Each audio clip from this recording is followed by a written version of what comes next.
حضرت حذیفہ رضی اللہ عنہ بیان کر دینے ایک دن میں ویکھیا کہ اللہ دے نبی رات دی نماز پڑھ دے پہنے اللہ دے نبی رات دے نفل پڑھ دے پہنے مینوں بھی شوق بریا میں بھی نبی پاک دے نال کھڑا ہو گیا آج نبی پاک نہ رات دی نماز رال کے پڑھنا لطف اٹھانا وا کہ اللہ دے نبی نے سورۃ الفاتحہ پڑھی کہ اللہ دے نبی سورۃ البقرہ دا آغاز کر دیتا سورۃ البقرہ نبی پاک نے پڑھنی شروع کر دیتی حضرت حذیفہ رضی اللہ عنہ فرماتے نے میں جو سنی نا سورہ بقرہ تے میں آگیا اللہ وی اللہ دے نبی قرآن پاک دی سب تو بڑی سورت پڑھن لگ گئے کم از کم حذیفہ اللہ دے نبی ان 100 ایک آیتاں تے ضرور پڑھن گے مگر اللہ دے نبی 100 آیتاں کراس کر کے اگے چلے گئے تے میں آگیا ہوں حذیفہ اللہ دے نبی 200 آیتاں پڑھن گے اللہ دے نبی 200 آیتاں نوی کراس کر کے اگے پڑھن لگ پے میں کہوں پوری سورت پڑھ کے رکوع جان گے اللہ دے نبی پوری سورت پڑھی کہ حضور نے سورۃ النساء دا آغاز کر دیتا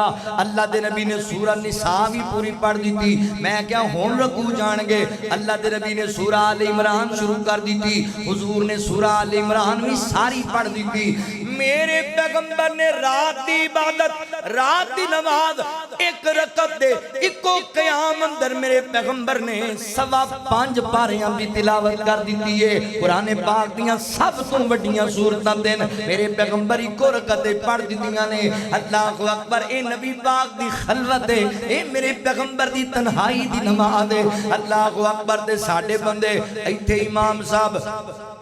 8 منٹ والی نماز 10 منٹ پڑھا دین اگلی نماز تے مولوی دی چھٹی ہوتی سانو نہیں مولوی چاہیے ایڈی لمبی نماز